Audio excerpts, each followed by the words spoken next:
নন্দিনী চুলায় বসানো হাঁড়ি থেকে পানিকে গ্যাসের মতো উড়ে যেতে দেখল। এই প্রক্রিয়াকে কী বলে? এরূপ পানির কয়েকটি অবস্থার পরিবর্তন সম্পর্কে লেখো। উত্তর: নন্দিনীর চুলায় বসানো হাঁড়িতে তাপ দিলে পানি জলীয় বাষ্পে পরিণত হয়। এইভাবে তরল থেকে বাষ্পে পরিণত হওয়ার প্রক্রিয়াকে বাষ্পীভবন বলে।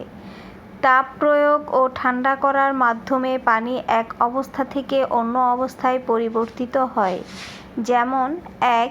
বরফে তাপ দিলে তা পানিতে পরিণত হয়। ২. পানিকে তাপ দিলে তা জলীয় বাষ্পে পরিণত হয়। ৩. জলীয় বাষ্পকে ঠান্ডা করা হলে তা ঘনীভূত হয়ে পানিতে পরিণত হয়।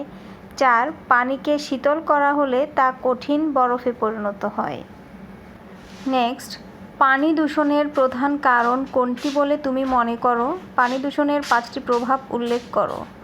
উত্তর: মানুষের কর্মকাণ্ডই হলো পানি দূষণের প্রধান কারণ। পানি দূষণের 5টি প্রভাব হলো: ১. জলজ প্রাণী মারা যায়। ২. জলজ খাদ্য শৃঙ্খলের ব্যাঘাত ঘটে। ৩. মানুষ ডায়রিয়া বা কলেরার মতো পানিবাহিত রোগে আক্রান্ত হয়। ৪. আর্সেনিকযুক্ত পানি ব্যবহারের ফলে হাতে পায়ে ক্ষতের সৃষ্টি হয়।